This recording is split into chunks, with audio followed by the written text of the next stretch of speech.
ശ്രീനാരായണ പരമഗുരവേ നമഃ. സുപ്രഭാതം. 1102 ദിവസമായ ഇന്ന് 2024 മെയ് മാസം 21 ചൊവ്വാഴ്ച.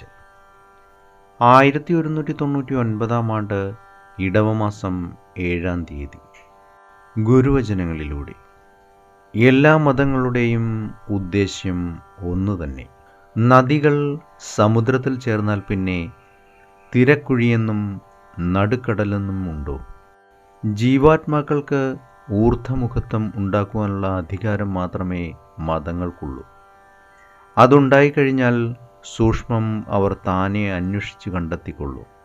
സൂക്ഷ്മാന്വേഷണത്തെ സഹായിക്കുന്ന മാർഗദർശികൾ മാത്രമാണ് മതങ്ങൾ. സൂക്ഷ്മം അറിഞ്ഞവന് മതം പ്രമാണമല്ല, മതത്തിന് അവൻ പ്രമാണമാണ്. ബുദ്ധമതം പഠിച്ചാണോ ബുദ്ധൻ നിർവാണമാർഗം ഉപദേശിച്ചത്? ബുദ്ധൻ നിർവാണമാർഗം ആരാഞ്ഞറിഞ്ഞ് ആ മാർഗം ഉപദേശിച്ചു. അത് പിന്നീട് ബുദ്ധമതമായി. ബുദ്ധന് ബുദ്ധമതം കൊണ്ട് പ്രയോജനമുണ്ടോ? ശ്രീനാരായണ ഗുരുദേവൻ. ശ്രീ മങ്ങാട് ബാലചന്ദ്രൻ തയ്യാറാക്കിയ ശ്രീനാരായണ ഗുരുവിൻ്റെ 366 മഹത്തായ ചിന്തകൾ എന്ന പുസ്തകത്തിൽ എല്ലാ മതങ്ങളുടെയും ഉദ്ദേശ്യം ഒന്ന് എന്ന് വിവരിക്കുന്ന ഭാഗമാണ് ഇന്ന് അവതരിപ്പിക്കുന്നത്. എല്ലാ മതങ്ങളുടെയും ഉദ്ദേശ്യം ഒന്നു തന്നെ. നദികൾ സമുദ്രത്തിൽ ചേർന്നാൽ പിന്നെ തിരക്കുഴിയെന്നും നടുക്കടലെന്നും ഉണ്ടോ?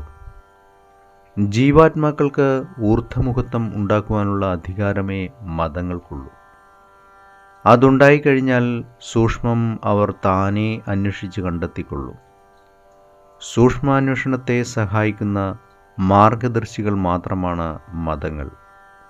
സൂക്ഷ്മം അറിഞ്ഞവന് മതം പ്രമാണമല്ല, മതത്തിന് അവൻ പ്രമാണമാണ്. ബുദ്ധമതം പഠിച്ചാണോ ബുദ്ധൻ നിർവാണമാർഗം ഉപദേശിച്ചത്? ബുദ്ധൻ നിർവാണമാർഗം ആരാഞ്ഞറിഞ്ഞ് ആ മാർഗം ഉപദേശിച്ചു. അത് പിന്നീട് ബുദ്ധമതമായി. ബുദ്ധന് ബുദ്ധമതം കൊണ്ട് പ്രയോജനമുണ്ടോ? മണ്ണുകൊണ്ടുണ്ടാക്കിയിട്ടുള്ളതും ജലം നിറച്ചിരിക്കുന്നതുമായ അനേകം കുടങ്ങൾ ഒരു സ്ഥലത്ത് നിരത്തി വച്ചിരിക്കുന്നു. ഓരോ കുടവും വിശേഷപ്പെട്ട രീതിയിൽ അലങ്കരിച്ചിട്ടുമുണ്ട്. ആ കുടങ്ങളിൽ ഓരോന്നിലും രാമൻ, കൃഷ്ണൻ, ജോസഫ്, എബ്രഹാം, യൂനിസ്, നാസർ, സുന്ദർ സിംഗ് എന്നിങ്ങനെ അതിൻ്റെ ഉടമകളുടെ പേരുകളും കാണാം. ഇതെൻ്റെ കുടം, ഇതെൻ്റെ കുടം എന്ന് ഓരോ കുടത്തിലേക്കും ചൂണ്ടി അവർ പറയുന്നു. ഇങ്ങനെ ഓരോ വാക്കുകൾ കൊണ്ട് വ്യത്യസ്തമായ വസ്തുബോധമുണ്ടാക്കുകയാണ്.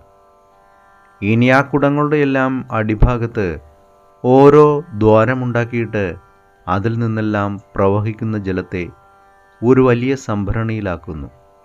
ഇപ്പോൾ ഇതെൻ്റെ കുടത്തിലിരുന്ന വെള്ളം എന്ന് പറഞ്ഞ് ഒരു തുള്ളി പോലും വേർതിരിച്ച് കാണിക്കുവാൻ ഒരു കുടത്തിൻ്റെയും ഉടമകൾക്ക് കഴിയാതാകുന്നു.